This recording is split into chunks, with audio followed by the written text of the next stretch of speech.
Our tale begins in the ancient land of Padan Aram, where two sons of Jacob and Leah, named Levi and the other Judah, would be born. They praised God knowing these children would be destined for a remarkable future. Many years later, in Jacob's old age, he begat his 12th son with his wife Rachel and named him Benjamin. These three sons would later become Israel's southern kingdom, known in the Bible as the House of Judah. Jacob saw in Judah the qualities of a lion, a fierce and noble creature, destined to lead his brethren. With a father's blessing of the crown and scepter symbolizing kingship, Judah would rise to prominence, guiding his people with wisdom and strength. Levi was hallowed by God to be a special people to him, giving them the responsibility of the priesthood. The Levitical priests officiated at the temple in Jerusalem and taught the law to the people. Their dedication to preserving the nation's religious identity and moral integrity earned them widespread respect and authority among the Israelites. Levi's descendants, together with the sons of Judah, would save every race of men. Jacob saw in Benjamin, the youngest of the brethren, the qualities of a ravening wolf. With loyalty, guardianship, and wildness, they made a perfect addition to the southern kingdom, providing some of the most skilled and fierce warriors the nation of Israel had to offer. The combination of these tribes made for a balanced and complete kingdom, with Judah as kings, Levi as the priests, and Benjamin as warriors. As the sons of Jacob faced challenges and adversaries, Judah emerged as a stalwart leader, leading his brothers with courage and conviction. His prowess in battle and his unwavering resolve earned him the title of the Lion of Israel. King Saul, from the tribe of Benjamin, would be the first leader of the kingdom of Israel, with King David from the tribe of Judah as his successor. Judah would hold the throne in the southern kingdom from this time forward. By prophecy of Moses in Deuteronomy 33, within Judah would be the power to not only build some of the greatest empires the world has ever seen, but also would be endowed with the same power to destroy them. This would make Judah the most coveted and volatile commodity on the entire earth for generations. With the Messiah springing from the tribe of Judah, it is through this tribe that Israel and the rest of the world would be saved. Through the ages, the descendants of Judah, Benjamin, and Levi continued to embody the spirit of their forefathers, rising to positions of power and authority in their own kingdom and the countries they would go on to serve. From kings and rulers to trendsetters, innovators, athletes, and musicians, they left an indelible mark on the tapestry of human history. However, it was also prophesied that the southern kingdom would go aside from serving the God of Israel, Ahijah, and be taken into captivity as a result. This would cause them to forget their name, wealth, and heritage while scattered amongst the Gentile nations. In 70 AD, the Roman army laid siege to Jerusalem, destroying the temple and killing the vast majority of the population before selling the rest into slavery around the Middle East. Those who took heed to the warning of Christ fled Jerusalem before Vespasian and Titus brought destruction to the once great city. Forced to flee their homeland, they embarked on a journey that would scatter them across distant lands.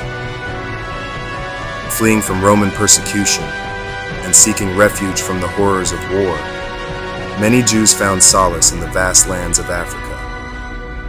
Their journey, fraught with danger and uncertainty, would lead them to new shores and new beginnings. The southern kingdom of Israel, biblically being identified as people of color, is not a recent discovery. However, it is a fact that has remained in the shadows amongst the common and remains one of the biggest kept secrets in the world. Eliezer ben Hyrcanus was one of the most prominent Jewish sages of the 1st and 2nd centuries in Judea. Chapters of Rabbi Eliezer is an Aggadic midrash work on the Torah, containing critical explanations and retellings of biblical stories. The ancient Jewish understanding of the scriptures was that the descendants of Shem were dark, no different than the descendants of Ham, in the land of Timbuktu. Mungo Park, a Scottish explorer of West Africa, recorded that there were Jews in the city of Timbuktu. But these Jews, they prayed Muslim prayers but had Hebrew records and stories that went back generations. Later on, pages 192, 193, he identified these Jews as the Mandingos, or the Mandinka, tribe in Mali. The term Mandingo is a mispronunciation of Mandinka and was often used to refer to black male slaves in North America because of the physique of these men in Mali, Guinea, Ivory Coast, Senegal, Gambia, and Guinea-Bissau.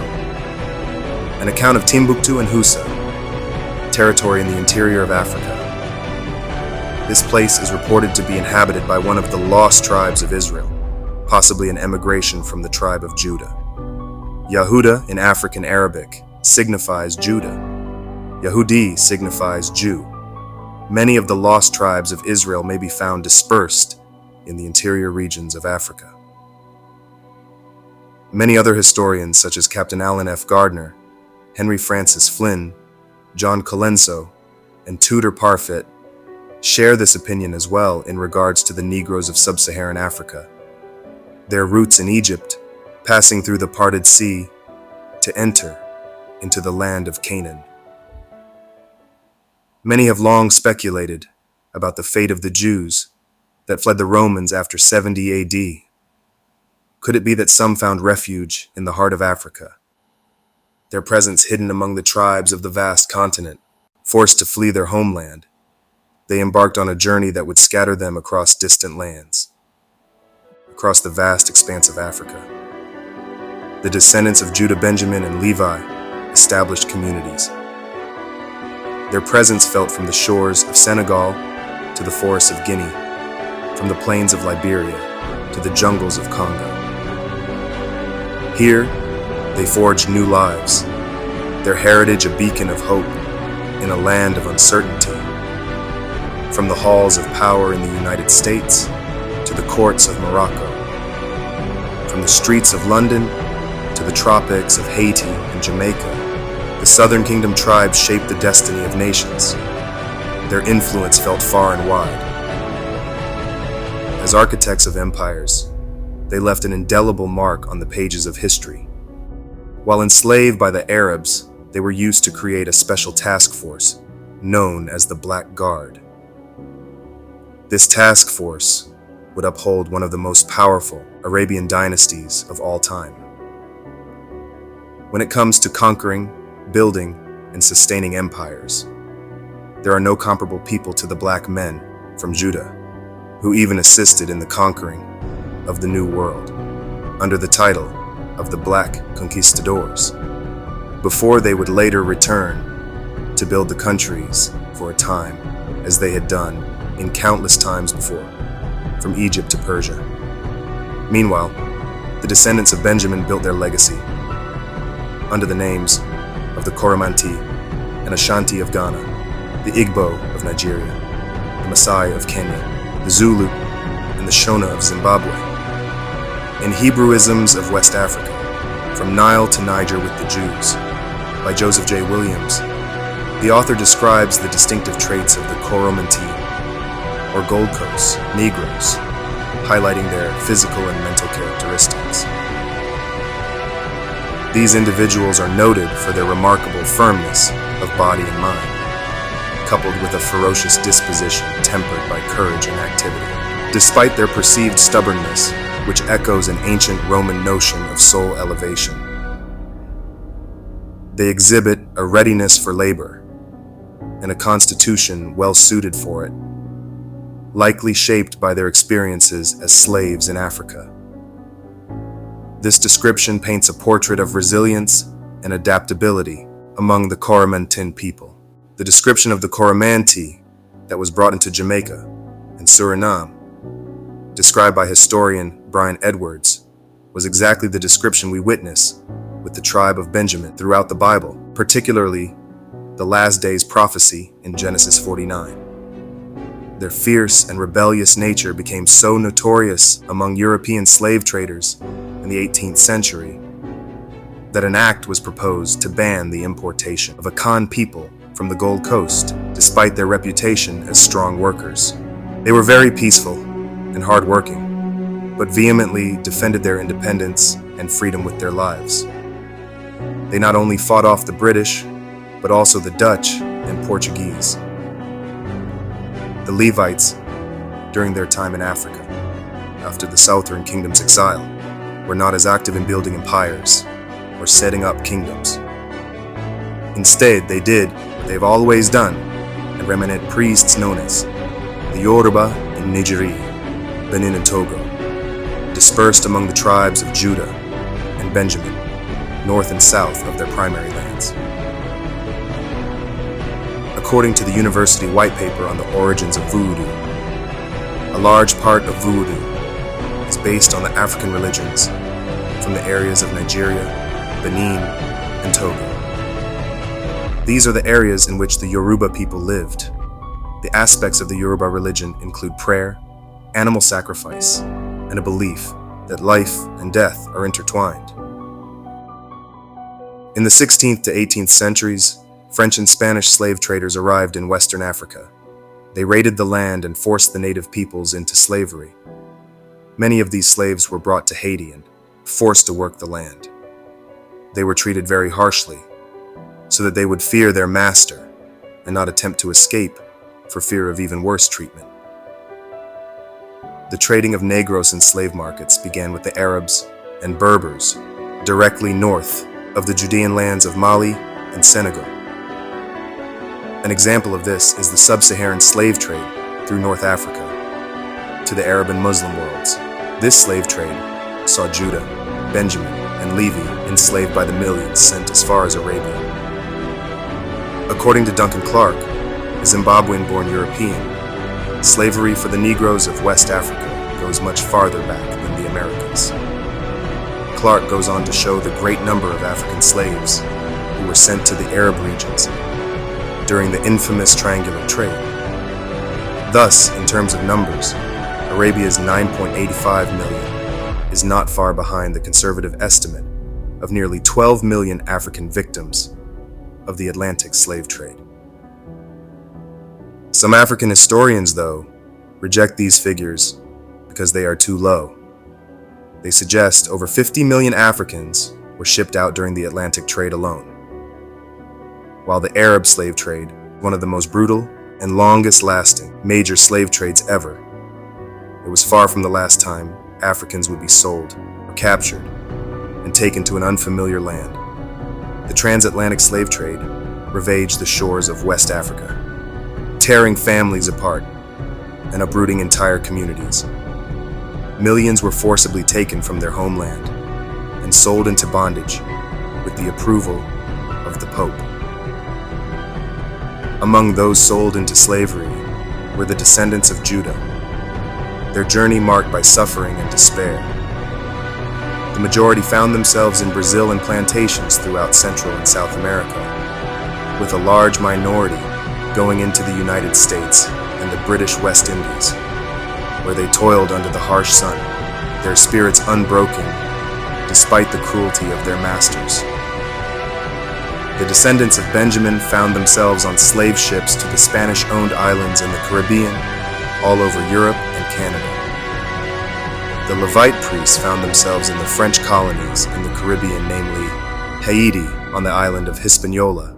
This slavery continued long after the chains were removed from the Negro slaves, as they endured political, social, and economic suppression that would keep them as the lowest class of people throughout the areas in which they are scattered.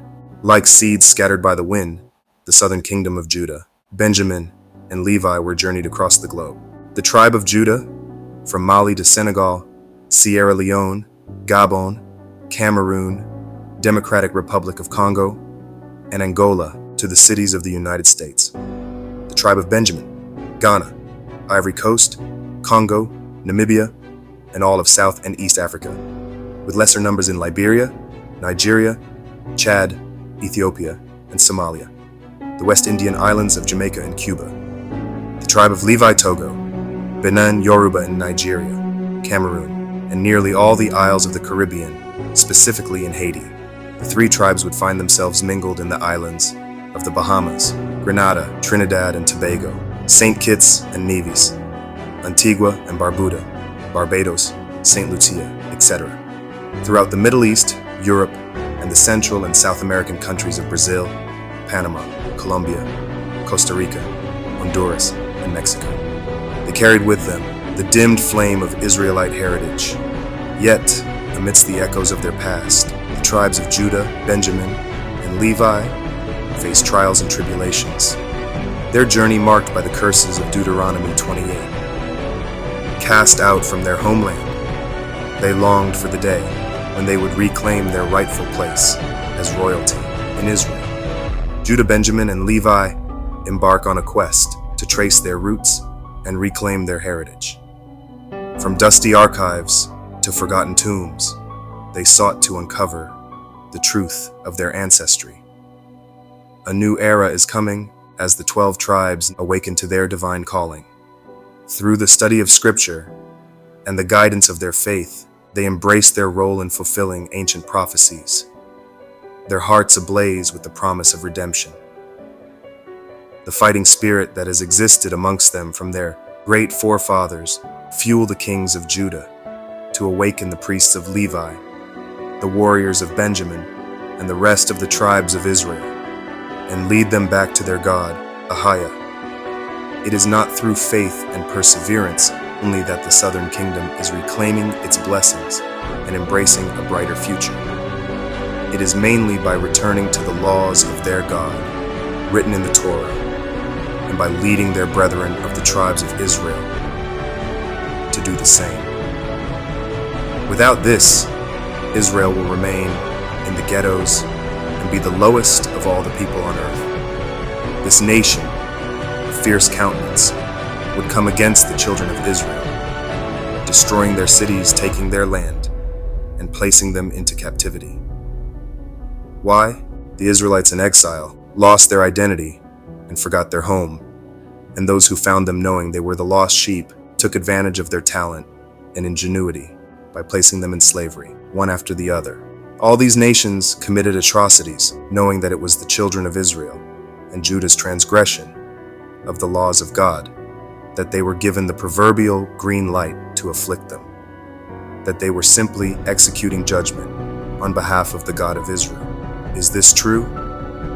When Israel made a covenant with their God, they were told that if they failed to hold up their end of the agreement, then all the curses that Moses would write throughout this chapter, including a nation of fierce countenance and strange tongue coming from far, would fall upon them and overtake them. So how do Israel and Judah change their curse back to a blessing? The tribe of Judah must turn back to their God and keep his laws for their curses, to be lifted and be freed from their mental and spiritual captivity, to return to glory under the Messiah, the Anointed. As the shadows of the past fade into memory, the descendants of Judah, Benjamin, and Levi begin stepping into a new era of prosperity and abundance. Under the benevolent rule of Christ, from the tribe of Judah, the restored kingdom of Israel will flourish, ushering in an era of peace, prosperity, and unity. From the fertile fields to the booming economy, the land teemed with life and abundance. Like any nation, a kingdom needs its king. The kings had been a lion crouching for far too long, and it is high time for them to wake out of sleep and unite the brethren, the warriors and the priests, under Christ and their God, to lead the people in ushering in an era of righteousness.